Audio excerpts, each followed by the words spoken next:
It's the 16th of June now, and in a couple of hours I'm going to the bus station and head to the airport and fly to Peru, which is quite insane. I've been traveling quite a lot recently.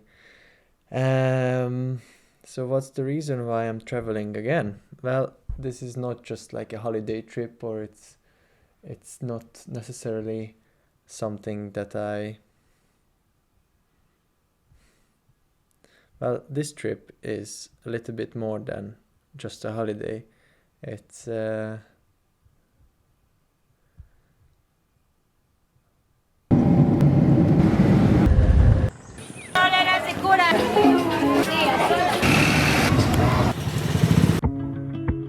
used to be a busy man with a long list of projects, hobbies and work. Then one day I realized that I'm heading in the wrong direction. My thoughts and behavior were out of balance. And here I am, walking in the jungle, pretending I don't have to go back and pick up the camera after every scene. But I wanted to capture my journey because I knew I'm going against my usual rhythm by slowing my life down a bit to reflect. Buried you in my head. We could stay underwater with the breath that we hardly breathe. I was understood by only one person, my grandmother. She's the one who knows what I went through as a child because we went through it together. She's the only person who gave me the confidence to talk about all the shameful things I had to carry with me. Things I wish I didn't have to.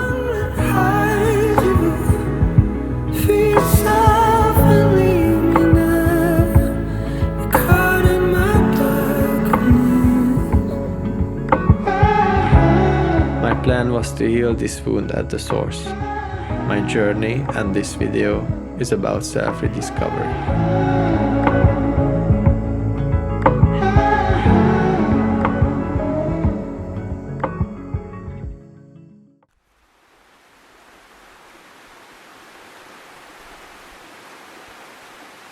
I thought our achievements defined who we are and determined our self-worth. I had a dream, and as with everything, I set goals and checkpoints to achieve it. But after some time in a certain situation, I gave up on that dream. My progress towards this goal was not moving in the direction I had envisioned. I accepted this state because I was comfortable. I gained weight and lived with anger aimed at the world.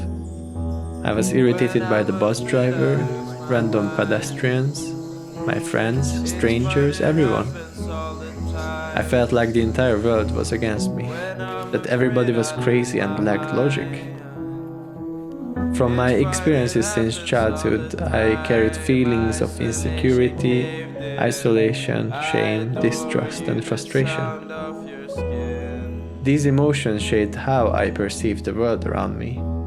I developed a kind of hypersensitivity, like super antennae, that tune into all the negative frequencies and amplify them because they seem to confirm my worldview. That said, I wasn't evil. People who know me, they know where my center was and still is. My heart has always been in the same place, but my mind led me away from the path my heart was meant to follow.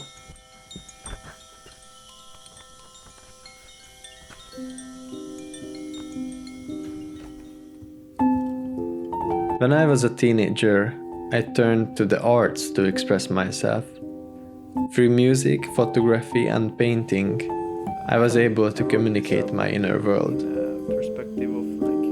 I wrote lyrics that were philosophical, exploring life and existence. I escaped to nature to capture its purity and beauty through photography.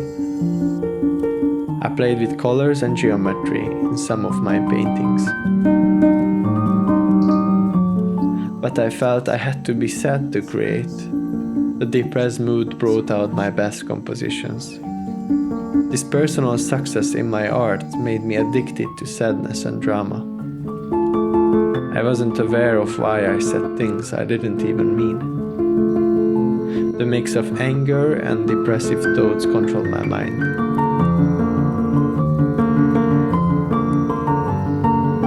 Each year, I escape into nature, away from the city's light pollution, to get a clear view of the stars. The vastness of the sky always reminds me how small I am, a feeling I've been fascinated by since I was a child. I spent countless late summer nights on our garage roof, watching shooting stars, overwhelmed by the beauty of the night sky. I still get that feeling when I see the Milky Way out in the wild. In the jungle, I experienced a sense of global interconnectedness. The power of nature and the elements was incredible. I felt small, yet united at the same time.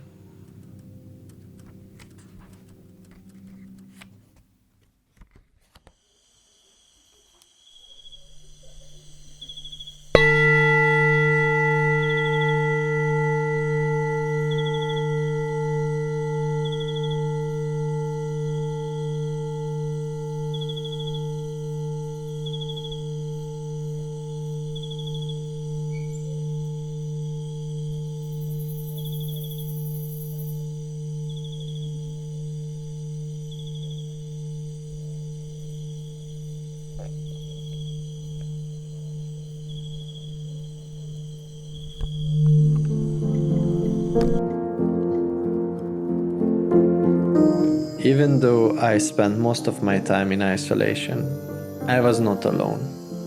A dozen other people came to the Amazon for similar reasons, and I was the youngest at the camp. The stories shared, the trust, and the non-judgmental environment opened me up. When I close my eyes, all that I can The intimacy of our conversations was something I had only experienced with my grandmother. The empathy and understanding were incredibly humane.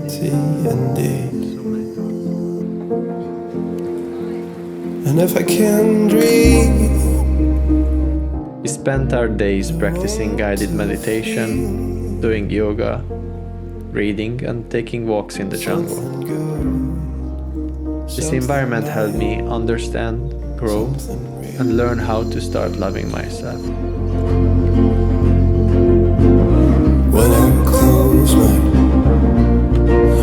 close my eyes, when I close my eyes, when I close my eyes.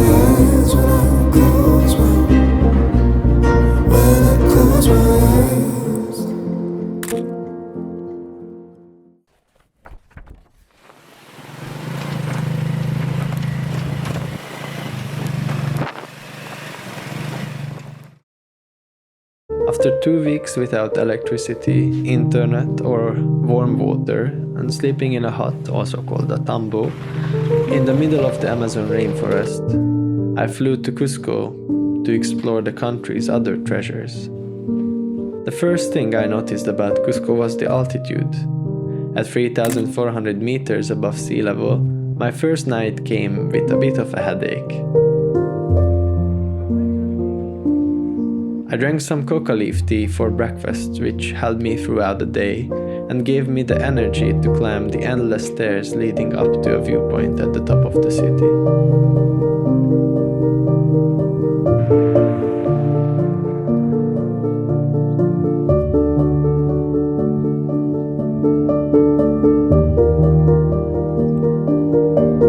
The reward was a breathtaking view of terracotta rooftops surrounded by hills. Inca ruins seamlessly blended with the colonial architecture left by the Spaniards. Massive stone walls, once part of Incan temples, stood beneath Baroque churches.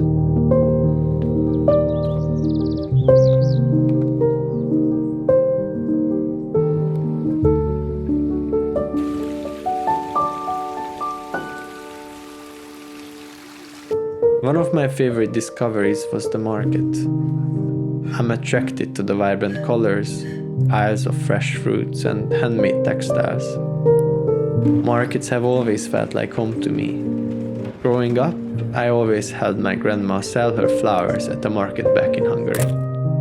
Here in Cusco, that same energy surrounded me, a lively mix of chaos and community.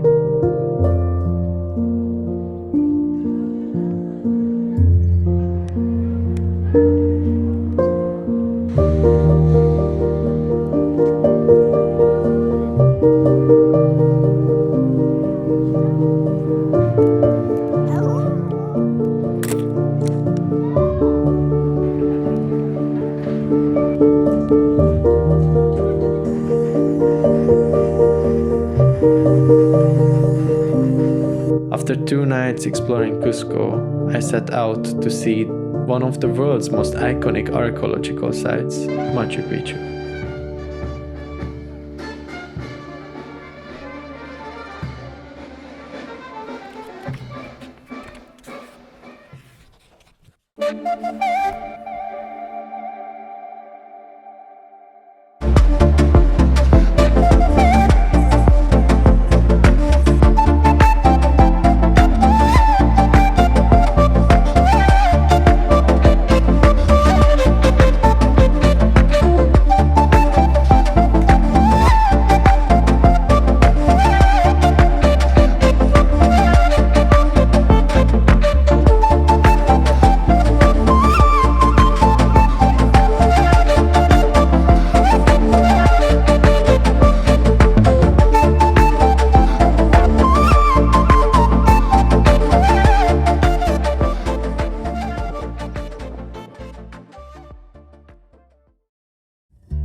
We had a big print of Machu Picchu in our dining room when I grew up in Budapest, and finally I saw it in person.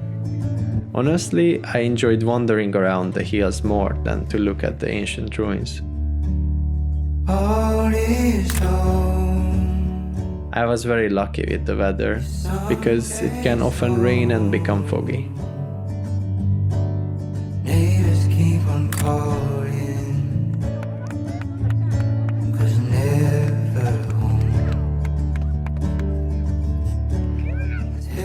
It was a really magical experience to just sit on a big rock and look around the scenic panorama while the colorful butterflies floated around me. Always thought you're golden. You're the dull regret.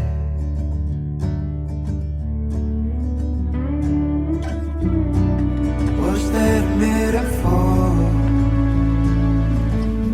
During the descent, steep stairs and narrow passageways could be tricky for some, especially for those with vertigo. However, it was a bit easier going down than it had been climbing up. When's this ghost coming? Easy slow running out of places to hide. Now leave head. After returning from Machu Picchu, I went for a cozy walk to explore Aguas Calientes. The town's name, meaning hot waters, comes from its natural thermal springs. It had a unique charm, with its streets alive with a mix of locals and tourists. I've been singing stories to the crowd. It's been a while since I've been home. I think about you every night. Before heading back to my place, I stood above a football field and overlooking local kids training. It brought back memories of when I used to play football at their age. So if I fly too far, will I still have a place inside your heart? And when you see what I've become, will you love? For dinner, I tried something I'd never had before. Cuy. A dish you might know as guinea pig. I am not who I was.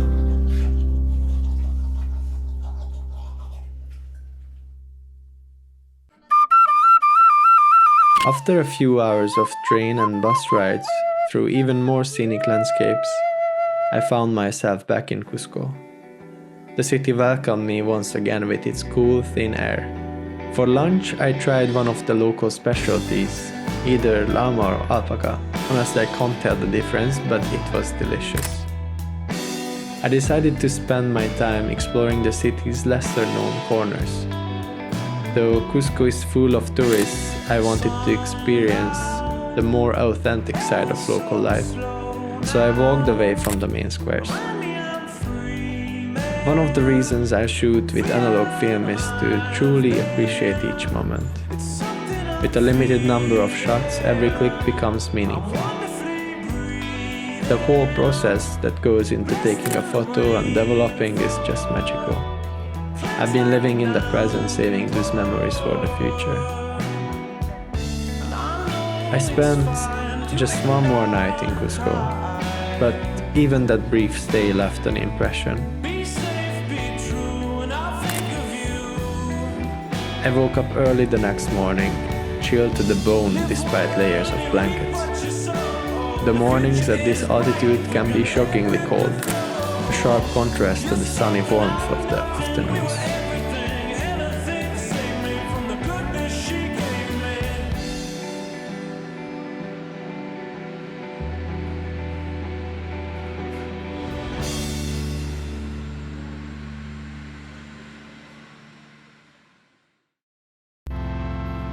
Lima, just like the other cities, had a distinct energy, busy, colorful, and alive. I arrived with my camera in hand, ready to explore. My usual optimism about walking distance is guiding me as I wander through this massive metropolis, with a population over 10 million. Curious about the area, I asked a local vendor for advice. His English was better than most of the people I met. He warned me about a dangerous zone nearby.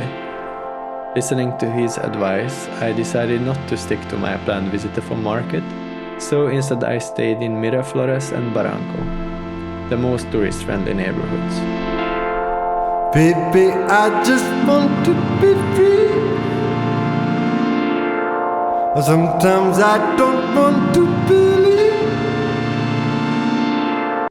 But I'm 28 years old, and this number has been my favorite for as long as I can remember.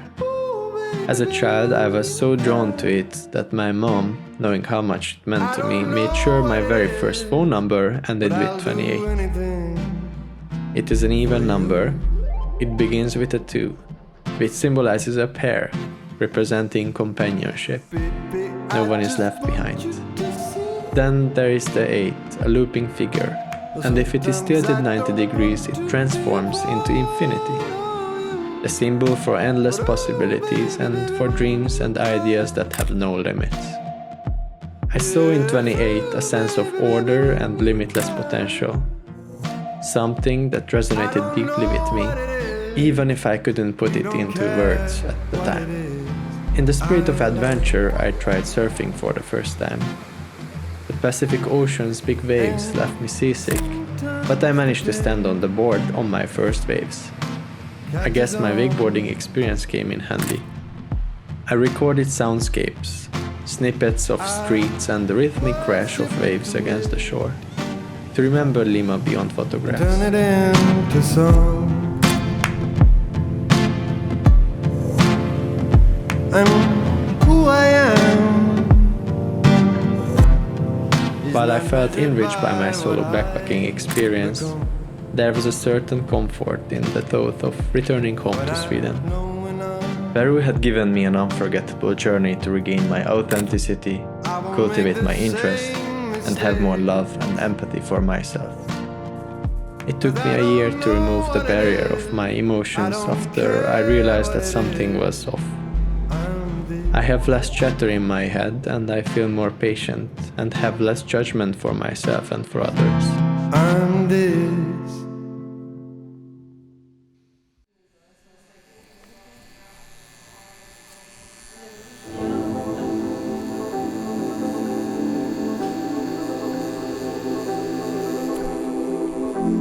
My grandma never liked tattoos. She believes that our bodies were given to us as they are. I wanted to make her happy, and out of love and respect for her, I decided that I would never get one, even though I admired the idea of having tattoos. I loved her more than I loved myself.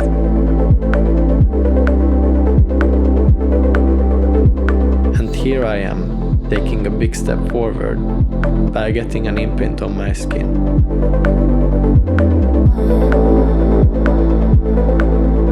A message that came to my mind in the jungle became the tattoo. It is simple, yet profound.